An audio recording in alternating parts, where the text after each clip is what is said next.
Good morning.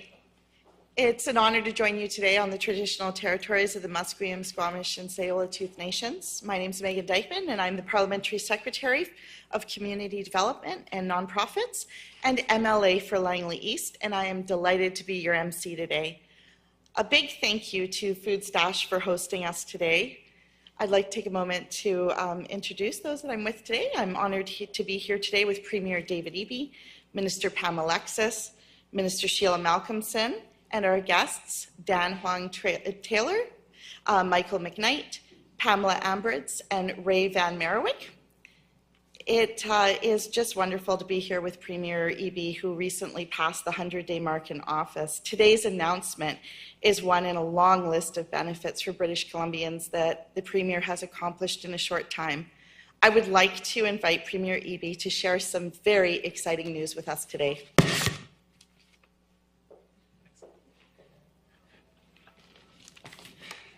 Thanks very much, Megan, and thank you to Food Stash for hosting us. Such amazing work that you do here. 100,000 pounds of food a year diverted to people in need out of landfills. Just really amazing work. I'll join Megan in acknowledging we're on the territory of the Squamish, Musqueam, and Tsleil-Waututh people. It's hard to believe, but 60% of the food we produce here in Canada ends up as waste. And one of the neat things about what happens here at Food Stash is that waste is intercepted and redirected to people who are hungry in community. It's just really nice to see that really important work in action. You've heard from Megan, the folks who are joining us here today, representatives from the world of agriculture, from emergency food supply for people who are hungry, food processors, and it's really nice to see everybody united here because food security, the security of our food, having nutritious, available, affordable food is critically important for British Columbians. I want to thank, in particular, my colleagues who are here who are working on this file, Pam Alexis, the Minister of Agriculture and Food, and Sheila Malcolmson, the Minister of Social Development and Poverty Reduction. New files for both ministers, and they've done an incredible job of getting up to speed early. And Megan Dykeman joining us here representing a community with many food producers and food processors. All of our MLAs, our government as a whole, has a focus on getting results for people. And in terms of this sector, it's about getting more locally grown, more BC produced food on everyone's table because that supports food producers, as well as the health and wellness of British Columbians. If you'd asked people a few years ago about their top concerns, the security of our food supply would probably not have been on their list. Fast forward through the global pandemic, where grocery store shelves were bare in the early days. We've seen a series of climate disasters impacting food supply, from wildfires to atmospheric rivers and floods in some of our key food producing areas. For many people, and myself included, we're not going to forget those images of roads washed out and stranded farm animals and farms underwater. What those disasters did was essentially cut off the movement of people and goods between BC's coast and the rest of the country. And we also saw closed borders do the same thing. And now global inflation is making everything more expensive, including, and in particular, food at the grocery store. We've seen droughts in California threatening food that we import to feed British Columbians. So in 2023, the security of our food has never been more top of mind, certainly for us as government and for British Columbians. That's a good thing because it really underscores the importance that we've placed on this issue as government since day one. It's very clear to me that, and it's clear to British Columbians, that everyone deserves an available, affordable, and uninterrupted supply of nutritious food, and it should be BC grown food. That's why we're focused on targeted, effective programs that support people and communities, especially those most impacted by global inflation, climate disasters, and supply chain shocks. Today, we're taking a big step forward. Once again, we're putting BC's multi-billion-dollar surplus to work for people. We're announcing $200 million to help strengthen the security of our supply of food in British Columbia. This announcement will achieve that goal in two important ways. First, in relation to emergency food supplies for people in need. We'll work with trusted partners like Food Banks BC and United Way to distribute fresh food to people in need and to support the infrastructure that food banks need to do that more effectively, especially in rural, northern, and Indigenous communities. The second way is our partnership with the agricultural sector, with farmers and food processors. So on the agriculture side, we have 4 key priority areas that will be supported by this $200 million announcement. These are helping agricultural businesses grow in British Columbia so they can grow more food and serve more people. So we all benefit from better access to affordable BC grown food. Improving access to fresh food and economic opportunities for Indigenous communities.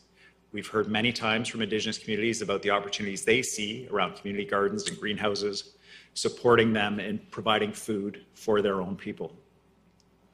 Helping our farmers and producers adapt to a changing climate, making sure that they're ready for and prepared for climate disasters before they happen to minimize impact on our food supply.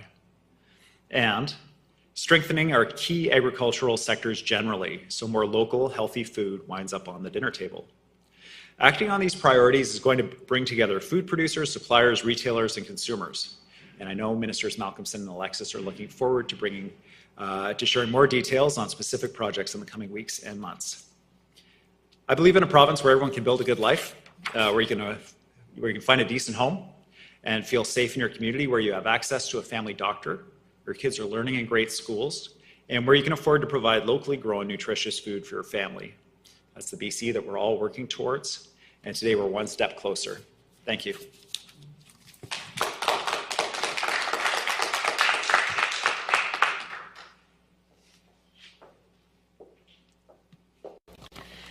That's such wonderful news, Premier. Thank you so much. I know many people who are working in BC's nonprofit sector will be very thrilled with today's news. I'd like to welcome Minister Pam Alexis for her remarks. Don't think it's going to move again.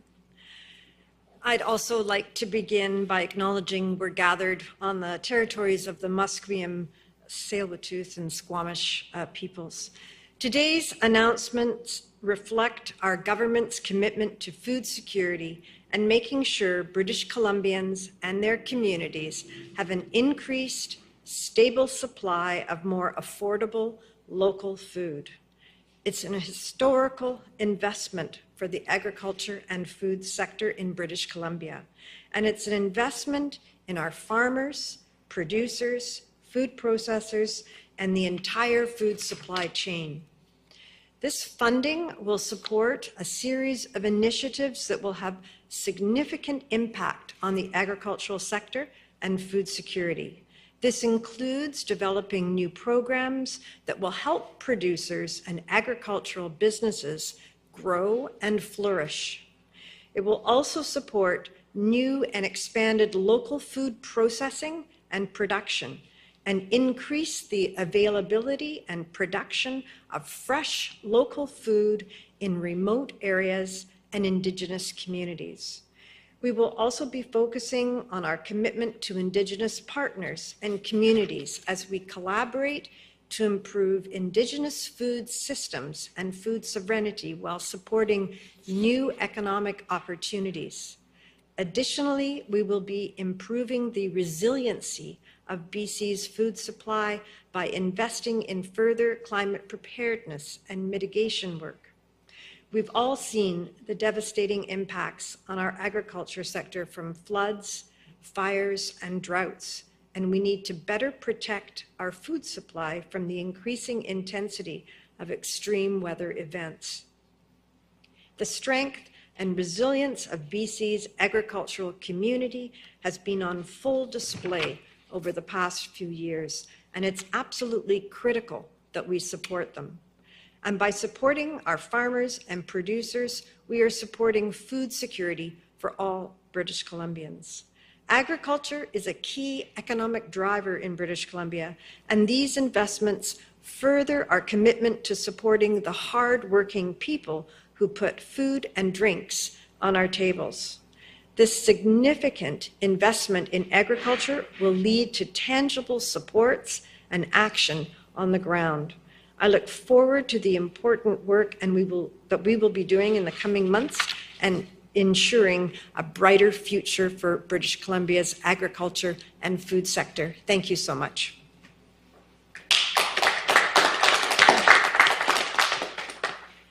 Thank you, Minister. It's so vital that we are working across ministries to address food insecurity. I'd like to now invite Minister Sheila Malcolmson up to speak.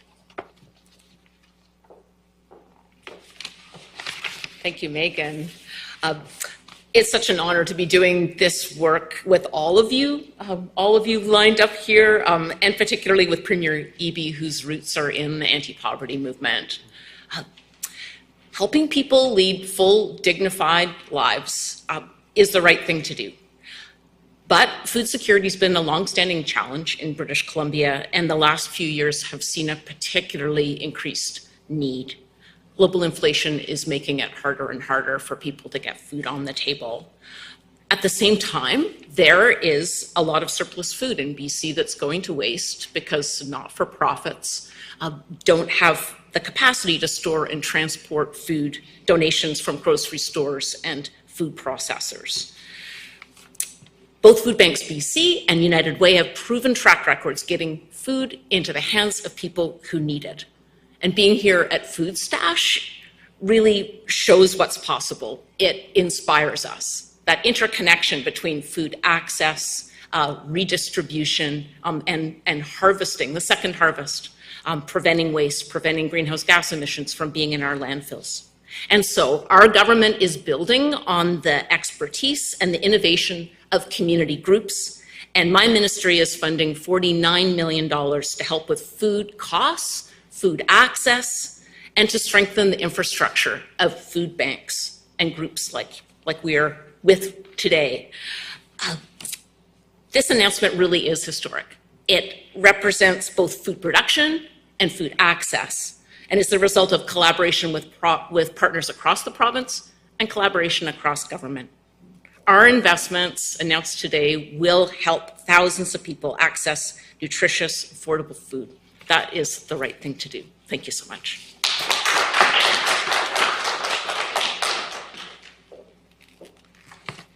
Thank you, Minister. Now I'm pleased to invite Ray Van Merriwick from the BC Agricultural Council, Treasurer, and Treasurer of BC Greenhouse Growers Association, and farmer at West Coast Vegetables, for his remarks.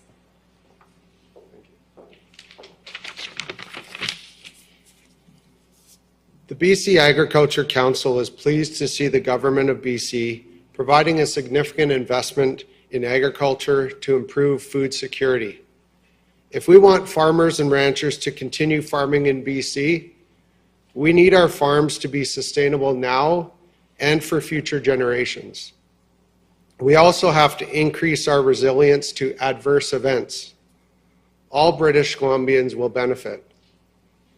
Inflation at the grocery store or the point of purchase doesn't mean the farmers are benefiting. Farmers are at the very beginning of the food supply chain, so that extra paid by consumers is often not making it back to the farmer. Last October, BCAC held its annual advocacy event, Ag Day in Victoria, where farmers and ranchers met with government officials to discuss key issues like the rising costs of food production. The message was conveyed to government that with so many challenges, such as climate change and extreme weather events, agriculture must be kept on the agenda. Today's announcement shows that our voice was heard. Farmers and ranchers believe that agriculture must be a non-negotiable priority for government if they are going to meet the food security needs of British Columbians. This investment continues to demonstrate the BC government's commitment to ensuring our farmers and ranchers are able to produce local, high-quality, affordable food. We continue to look forward to working alongside government to strengthen food security for all British Columbians. Thank you.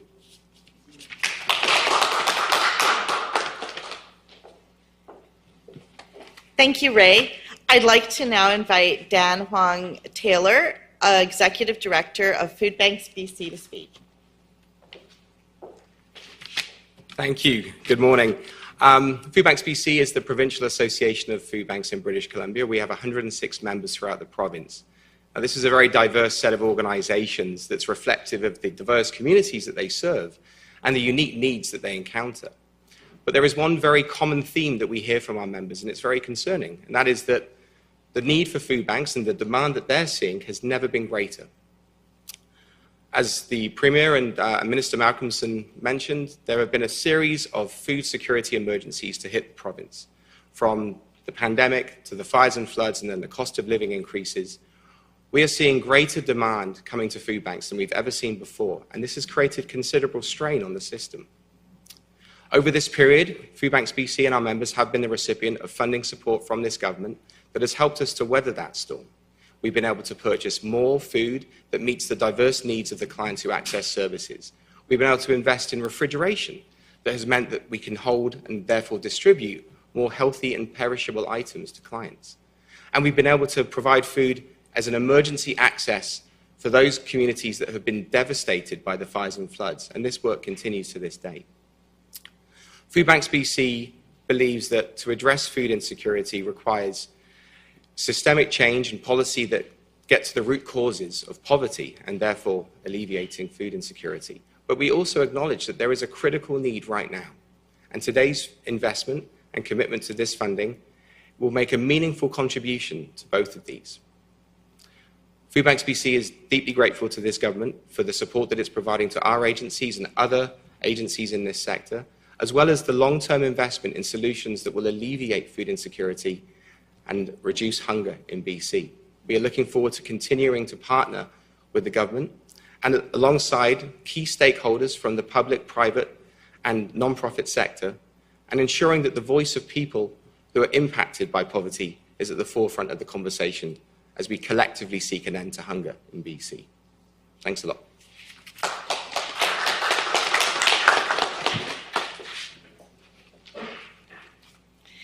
Thank you, Dan. It's great to hear how Food Banks BC is helping to increase food security. Now I'd like to invite Michael McKnight, CEO of United Way BC, for his remarks. Good morning, everyone. When I started my career 35 years ago as a child welfare worker, and I've spent most of the past number of decades helping people in need. And I will say, without a doubt, one of the things that breaks my heart the most is knowing that children in our community go hungry each and every day through no fault of their own. So I'm so proud of the announcement that our provincial government is making today, and have all the confidence in the world that great organizations like Food Banks and United Way will ensure that people get food when they need it and where they need it. Mr. Premier, Ministers, Parliamentary Secretary, I have every confidence that going forward, children in our community will get the food they need. And that by doing so, these kids will be able to go to school and be able to learn and grow and prosper, so that collectively, we all create the kind of community that I think we all want, one that's healthy, caring, and inclusive. And I truly believe this announcement today will help contribute to that. Thank you.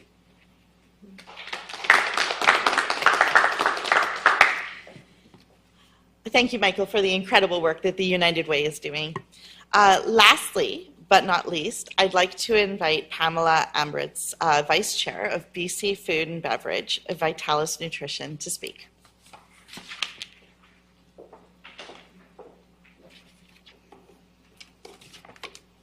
Thank you all. For all of us in the food and beverage industry, we're very grateful and appreciate the support from the province in food security. We're an important part of the supply chain. At the end, what we do is process everything that's produced in the province into food for our community. With industry and government working together, we can ensure British Columbians have strong food systems and nourishment. Thank you.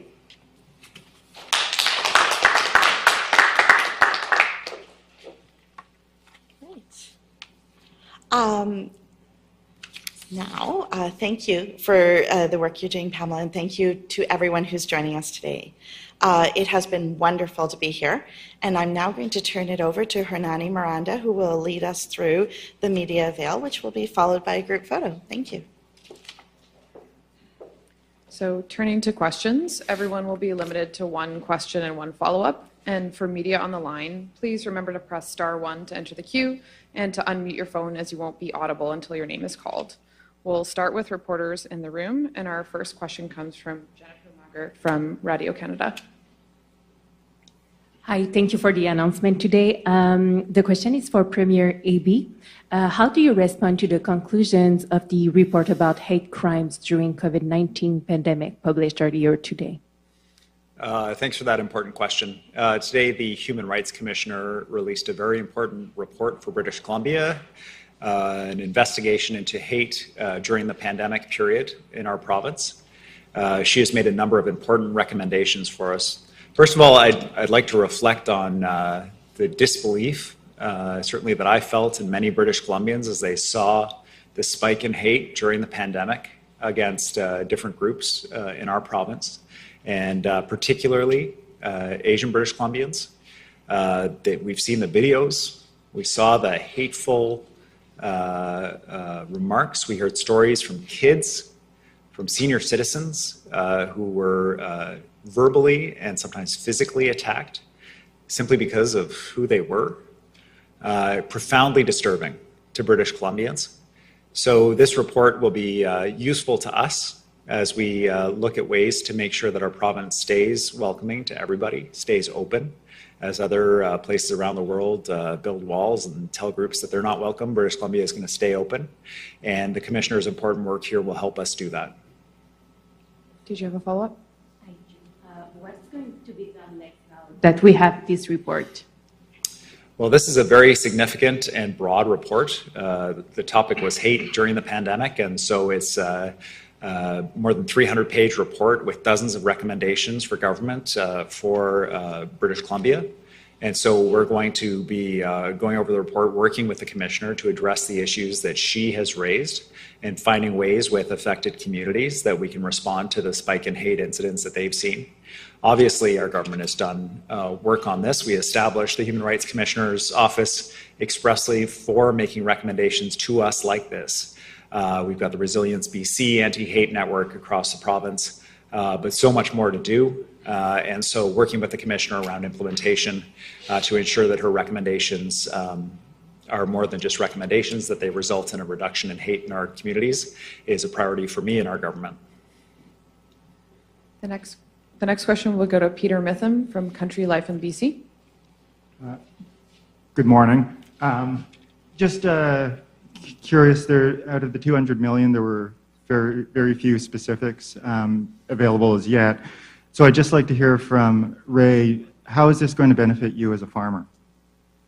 Sure, I'll pass it over to Ray just broadly, a couple of examples. So on there were two streams that I talked about within this fund around food security. On the emergency funding side, there's a food bank in Cloverdale that has a request in for $44,000 for a commercial dishwasher and for a commercial cooler, similar to the one that's behind me here, that will enable them to do more food processing for clients, but also store fresh produce for longer periods to take fresh produce. I was at the Guru Nanak Food Bank over the weekend. For them, having a commercial cooler meant that they could take fresh food and vegetables and increase their offerings to people in the community. And so that kind of infrastructure is very important to food banks. On the agriculture side, an example might be, and there's a number of different streams, but one is climate preparedness. So what we saw during the atmospheric river events in the valley, making sure that farmers are prepared. So for example, if a farmer has an electrical system that's in a flood area, funding to move that electrical system to an area where it's not vulnerable to flooding, so that they're able to continue operating if flood waters do rise. Just a very practical on-farm example of being ready for disaster so that the impacts are not so severe when climate disaster strikes. I'm going to pass it over to Ray to talk about the need that he sees in the sector, and thank you for the question.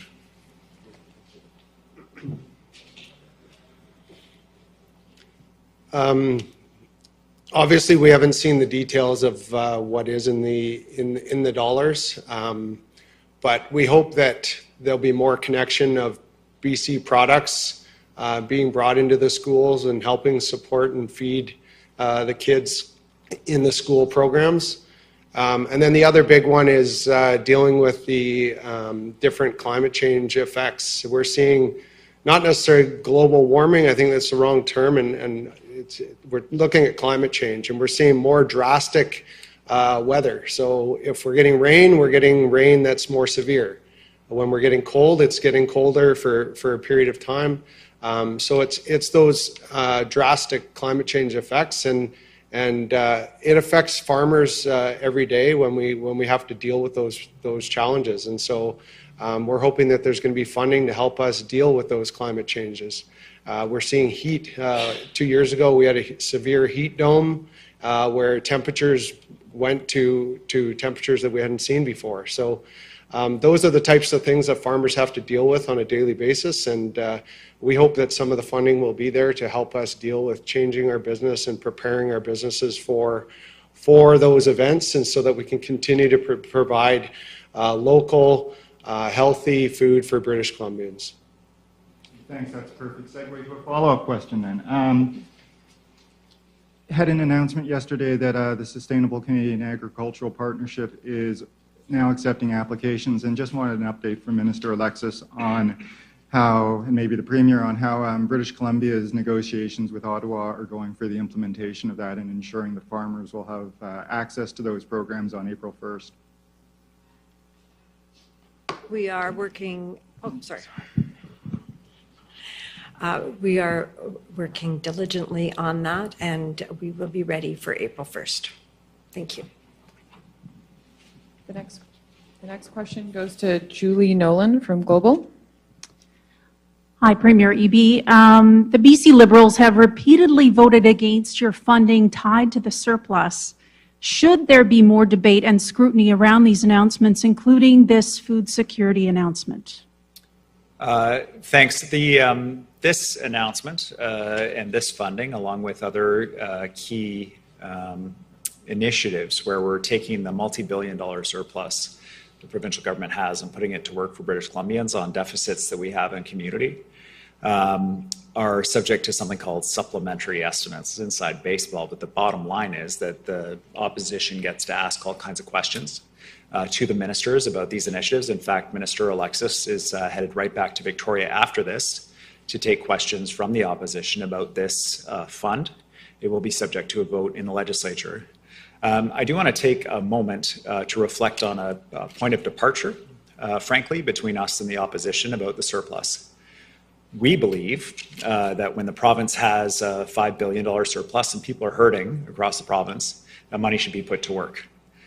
So, for example, we announced more than $100 million for funding for BC Cancer Foundation to be able to support British Columbians facing a cancer diagnosis and being able to access clinical trials. It also supports us in recruiting oncologists that we need in the province, because we're able to say if you come to BC, you're able to work on the cutting edge of cancer care, you'll work on research programs funded by the foundation. And the Liberals voted against that. Now, obviously, that's a perspective that we don't share. We think that this kind of care should be funded, that when we have a surplus, it should be put to work in this way. Another example, next generation 911 funding, $150 million for a 911 system across the province where you can send a text message if you're not able to talk, where you're able to take a picture and send it to firefighters of a fire so that they know what the fire looks like now. So when they arrive on scene, they can see how it's changing. You can send video. This is long overdue, an upgrade to our 911 system. $150 million out of a $5 billion surplus, called for by municipalities, by first responders, by the CRTC, by just universally recognized as needed. Again, the Liberals voted against it. So it's important for British Columbians to know that it matters who is in government. If the BC Liberals were in government, we wouldn't be funding cancer care. We wouldn't be funding Next Generation 911. We wouldn't be doing announcements like this, ensuring that hungry families are getting the food they need, that farmers get the support they need around climate change mitigation, that food processors get the support they need to expand their operations to increase food security. I disagree with them, but I respect it, and that's why we have the debate in the legislature, and that's why we have the vote on these things, so that people know the difference between our two approaches. Thank you. Next, we'll go to questions on the line. First, we have Mira Baines, CBC. Thank you. Can you hear me? Yes, I can, Mira. Okay, perfect. Premier, this is on a different topic. This is again about the report by the Human Rights Commissioner on hate. There were a number of very specific recommendations for actions the government should take. I'm not quite sure if you can answer this, but which ones is the government committing to doing, and what's the timeline for acting on the recommendations? Well, the important thing to know about in relation to hate generally in the province and the rising tide of hate across North America that people have seen, and how our government is fighting it, is that we haven't been waiting for this report. You know, we've been taking action wherever we see opportunities to do so, building up community responses through Resilience BC network that we put together, introducing and passing the Anti-Racism Data Act, which helps government identify gaps in our programs where certain communities aren't getting access to the programming that they need. And so that work has been underway. That work is going to continue. This report, though, 300-plus page report, into, in particular, those repeated incidents that shock the conscience of British Columbians who believe in an open and welcoming society where we fight racism,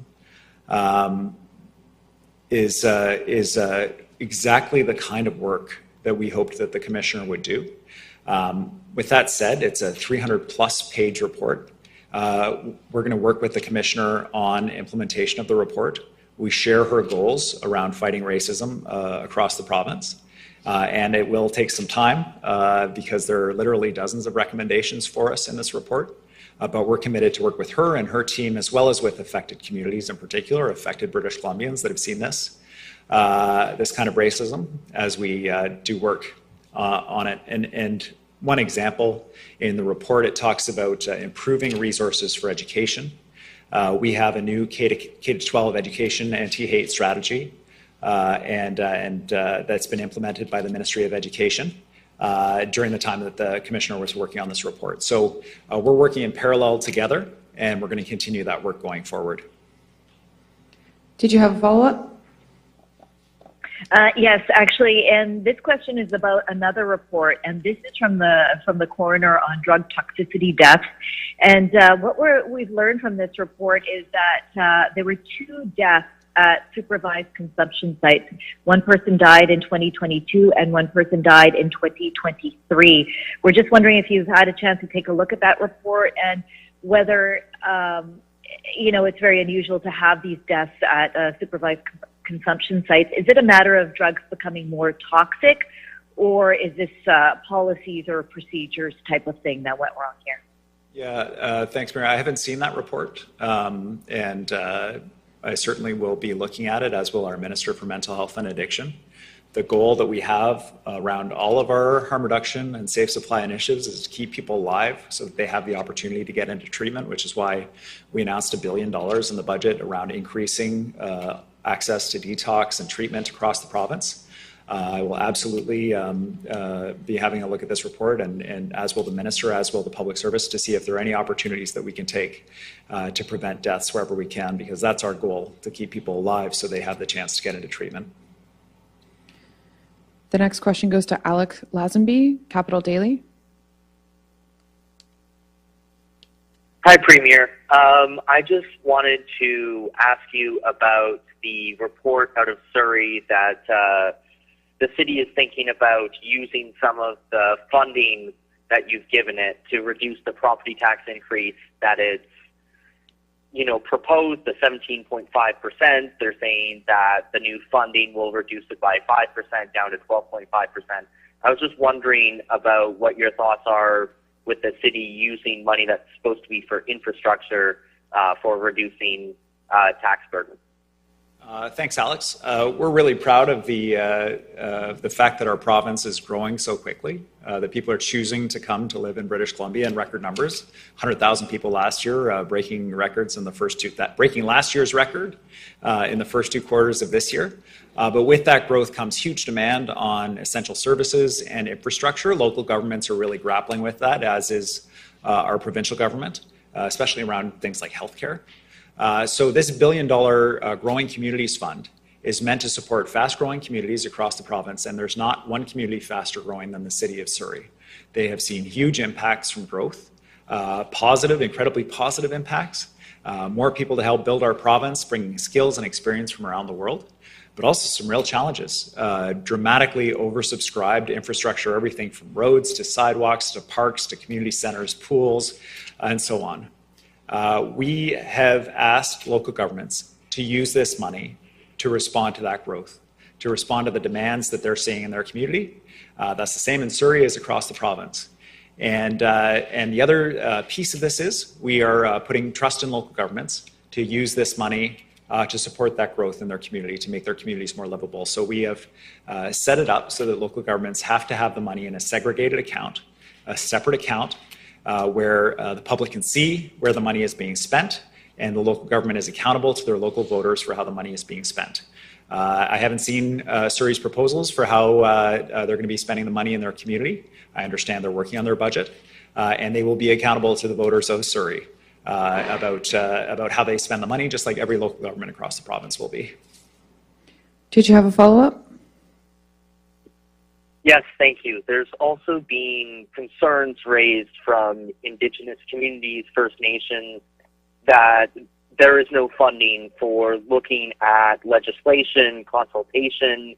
Obviously, under DRIPA, the government needs to consult with First Nations on legislation that impacts them, but these First Nations are saying that they're having problems with capacity and that the province is essentially expecting them to work for free and not sending money over to help them grow that capacity and not have them have to stretch already limited budgets.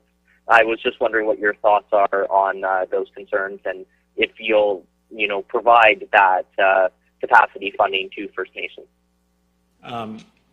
Our government knows that First Nations governments have responsibility and authority and jurisdiction for their land and their people. And as a government, as a First Nations government, they need resources to be able to do that work. That's why we did a revenue sharing agreement with First Nations after literally generations of people fighting for revenue sharing in relation to gaming, sharing gaming money with First Nations governments. That's why we changed, as an interim step, our proportion of forestry revenue that goes to First Nations communities to increase resources while we work on a larger fair deal on revenue sharing from the land with First Nations. That work is underway with First Nations leaders across the province. We are certainly aware that, and especially in our work with industry across the province, that we have shared goals with First Nations, which is partnerships in economic development on First Nations land in the province, and that they get permit applications piling up on their desk, requests for feedback, and in addition, as a province, we have committed to, under our law, consult with First Nations in relation to new legislation. We've heard that feedback from First Nations, from the First Nations Leadership Council, but also from individual nations, that they need more support. So we're doing work on that, and we will address that issue. But I also want to say that we really need the federal government to be a partner at the table as well, especially in relation to essential infrastructure in First Nations communities, everything from housing to water treatment. We really need the federal government to be a partner with us. We can't do all the heavy lifting ourselves with First Nations. We need the federal government to join us as well in that partnership work. And so I look forward to that. We'll continue to call on the federal government to do that, but I am very aware of this issue and our government will address it. We'll have more to say in the weeks ahead. The next question goes to Rob Buffum, CTV Vancouver Island. Hi, my question is for Premier Eby. I'm wondering what your thoughts are on the situation with big grocers. We're hearing about them making more profits, now than they have in the past 5 years.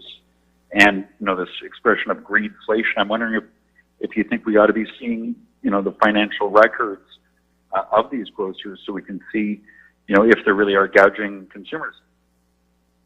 I understand the federal government has an all-party committee right now. It's looking at this issue specifically around food price inflation in the province. For our part today, we're trying to find those ways that we can address supply chain issues, coordination and processing that's going to bring down the cost of groceries in our province at a system level. We believe that growing food closer to home, when you avoid those shipping costs of bringing food up from California, for example, all of those fuel costs, plus the time of the driver to bring it here, when we can grow it here, when we can do it just as well, we can do it cheaper, and we can process it here for British Columbians or for export.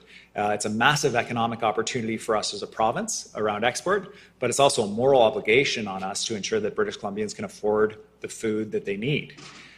So from both perspectives, we see a huge opportunity here to work with farmers, to work with food processors, but also to work with those agencies that respond to the emergency food needs of British Columbians to ensure that people have access to high quality, affordable, nutritious food. And very much look forward with interest to the findings of the federal government. And if there's an opportunity for British Columbia to play a role around their findings and addressing or implementing recommendations, we'll be happy to do that. Did you have a follow-up? I do. In relation to supply chain issues, during the massive flooding in November 2021, that affected lots of parts of the province, including on Vancouver Island here, where supply chain issues were indeed impacted. I'm just wondering, is there anything specific in today's announcement that will help islanders in relation to supply chain issues and food security? Thanks. A couple of pieces. First of all, with respect to islanders, we know that almost all of the food arrives on Vancouver Island by ferry. And one of the announcements that we were very proud to make, which the BC Liberals also voted against, was $500 million to stabilize BC ferry fares in the face of rising costs, in particular fuel costs and other costs that the Ferries Corporation is facing post-pandemic. That $500 million means that we're avoiding 10% fare increases for the next 4 years every year, 10%, 10%, 10%, 10%. And instead, fare increases will be, we hope, subject to the Ferry Commissioner decision, below 3%. That's a big deal for food affordability for people who live on the island, for farmers who are on the island who are moving their food to the mainland, for farmers on the mainland who are moving their food and produce to the island for island grocery stores. That supports keeping prices low so that they don't face those delivery price shocks that cause prices to rise quite dramatically, 10% in this case. That's why we supported that, and for reasons known to them, the BC Liberals voted for higher ferry fares for everybody. The second piece is really around the emergency food supply and support for farmers. On the emergency food supply, food banks and food distributors on the island will be benefiting from this announcement. So those that are desperate for food, that are hungry, are going to see increased support through food banks on the island. There are specific proposals that have come forward to government that we'll work on with those partners on the island.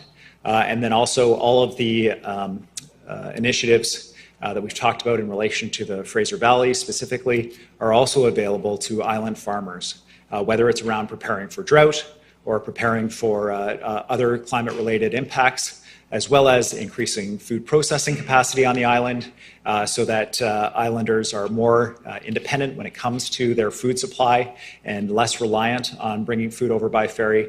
That's good news for people on the island in terms of the island economy, but also if there's some kind of interruption in those deliveries, that's increased food security for islanders as well. The next question goes to Lisa Yuzda, City News. Good morning, Premier, and I know the Minister is speaking about this later, but I wanted to ask you, when it comes to pay equity, is there not a way to do legislation that does not put the onus on the person who isn't being paid equitably, which is being criticized for the transparency? It's one of the criticisms against pay transparency versus legislation forcing pay equity. So this legislation that we're introducing is a first step towards pay equity in our province for women. British Columbia has the largest divide in pay between women and men. The good news is that the income earned by women is growing the fastest in British Columbia of any province in Canada. That women and employment of women grew the fastest out of the pandemic of any province in Canada. And we believe that both of those are due to the fact that we have been rolling out our childcare program across the province, which includes increasing the number of spaces as well as $10 a day spaces, which supports women in going, taking the opportunity to do training, to go to school in order to upgrade skills to be able to take higher paying work, but also to be able to return to work. And that's good news, but it's not enough because there are structural problems in the system. So this first step is really about increasing the transparency of companies when they have differential wages for women and men. We believe that that transparency will lead to closing that gap, but we also recognize that in addition to the childcare initiatives and other initiatives that we put in place, that this is just one more step towards the goal we want to get to as a province of pay parity between women and men. Did you have a follow-up? When you're saying this is the first step, might the second step be something that has, that does force employers? I'm thinking like when you go on mat leave, often people lose a year of pay. Is there something you could do to legislate that lawyers cannot penalize people for, say, having children? There are an array of initiatives that have been proposed to government about addressing this issue. One of the pieces that this legislation is really going to assist with is bringing some visibility to where we have issues in the system and allow us to tailor our government responses to those specific issues in the system. There are a number of significant unfairnesses to women economically that we are seeking to address, including through initiatives like our childcare initiative. Women disproportionately are responsible for child care in our province. And so by providing subsidized child care, we're providing increased opportunities for women to be able to access work if they choose to do so, or to go to school, to upgrade their skills and so on, to move in that direction. This is a problem that we will not solve overnight, but we are making progress. We see the largest growth in wages among women who work anywhere in Canada and British Columbia right now. We saw the best economic recovery for women in British Columbia compared to all other provinces, both, I believe, as a result of our childcare initiatives. This pay equity legislation, this transparency legislation, is going to help us bring some daylight to pay practices by firms and identify other opportunities for us to do even more. The next question goes to Chuck Chang, Canadian Press.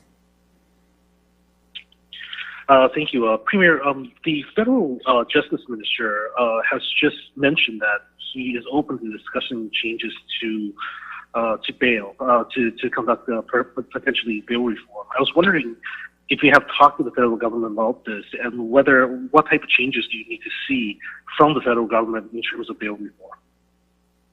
Well, British Columbians are very frustrated, and rightly so, with the small group of repeat violent offenders that are cycling in and out of our justice system.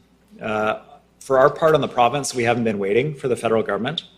We've provided a direction to prosecutors through the Attorney General to ensure that within the state of the current federal law, they're taking all steps necessary to keep violent offenders behind bars. We have a new team of prosecutors, probation officers, and police working together to identify these offenders and make sure that the cases are getting the resources they need, so that we're doing everything we can on our side to keep violent repeat offenders behind bars. We're also recognizing and trying to interrupt the cycle that people can get into in offending that are related to poverty or marginalization. We have Indigenous justice centers, First Nations justice centers opening across the province that address the core issues that bring people into contact with the criminal justice system: lack of housing, toxic relationships, addictions, mental health issues. We have peer responders funded in communities, new CAR 87 programs across the province where police are paired up with mental health workers. But all of this work also depends on a strong federal partner. And I've heard the federal minister responsible say repeatedly now that he is prepared to change the bail rules. He needs to change them. He needs to change the rules. So the assumption is if someone is a repeat violent offender, that they're kept behind bars and not released back into community. It's very straightforward, and we think they should do that work now. It's quite urgent. British Columbians understand mental health and addiction issues. We have compassion for them.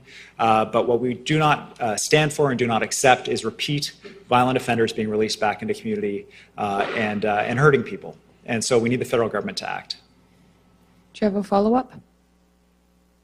Yes, really quickly, Premier, you did talk about the Human Rights Commissioner's recommendations. I wanted to ask specifically about the recommendation of an officer who would be responsible for leading prevention and response to hate crimes. Are you receptive to that idea of creating a new post such as that? I think one of the areas that's been frustrating for people who have been targeted by hateful speech or worse, physical attacks coupled with hate or driven by hate is the challenge that we've had working with the Federal Criminal Code in relation to hate crimes for prosecutors to approve those charges. There are specialized prosecutors within the prosecution service that are dedicated to this work, that are expert in this area, that work with people who are victims of hate crimes to try to advance those charges. But more often than not, they advance as regular criminal charges instead of as hate crimes. I believe there are opportunities for us to improve that at the provincial level, but I also believe, much like repeat violent offenders, that we need a strong federal partner on this, that they need to be looking at the criminal code provisions in relation to hate crimes to make sure that it's actually possible to charge and prosecute people for hate crimes under the criminal code. We're going to continue our work. We'll look at the recommendations from the commissioner, see if there are other things we can do at the provincial level. It's profoundly frustrating to someone who has been targeted because of who they are, something they can't change about themselves in a violent attack, to know that that isn't going ahead as a hate crime. And the other piece is we know that people who have been targeted in hate crimes are often reluctant to come forward, that they don't feel confidence in the justice system to bring those complaints forward. We need to build up that confidence, or this recommendation could be a way that we could increase confidence, that people could come forward and bring forward those concerns. So I look forward to reading in detail the Commissioner's recommendations on this. We've received the report. There's lots more work to do. We have time for one more question today, and that's from Katie DeRosa of Vancouver Sun. Hi, Premier. Back to the Surrey issue. One of the things that the council said last night was that the money for the infrastructure would only be used to reduce the tax hike if the city is allowed to stick with the RCMP. So they're kind of giving the taxpayers an ultimatum. It seems like they're going to blame the province, I suppose. If the province denies their ability to stick with the RCMP, they'll be able to point the finger at the province and say, well, our taxes are going up because we weren't allowed to stick with the RCMP. So what do you think about this tactic?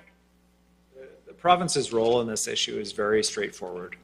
The Solicitor General is reviewing the City of Surrey's plan. First, they wanted to move to the Surrey Police Department. Now they want to move back to the Surrey RCMP. The question is always the same.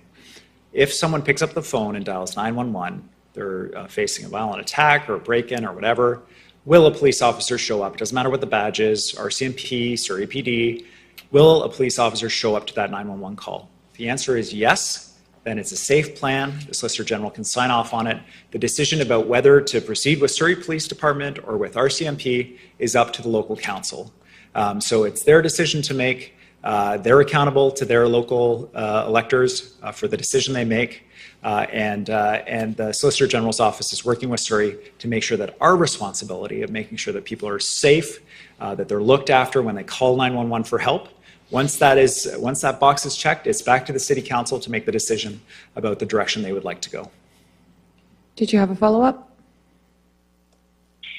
I suppose if Surrey is using the infrastructure funds for this purpose, does it, I mean, we have other councils like Vancouver facing also double-digit tax hikes. So do you worry that other councils will use this infrastructure money to reduce the tax hikes to taxpayers? So the direction of the fund is very clear. Vancouver, Surrey, communities across the province are facing record growth. The demand on the infrastructure in those communities is huge, as well as demand on services. But this is a one-time fund. So if you're using this fund to fund operational processes in your city, maybe that's okay for 1 year, but what happens next year? And so the fund is intended for capital supports for the growth that residents are seeing in cities.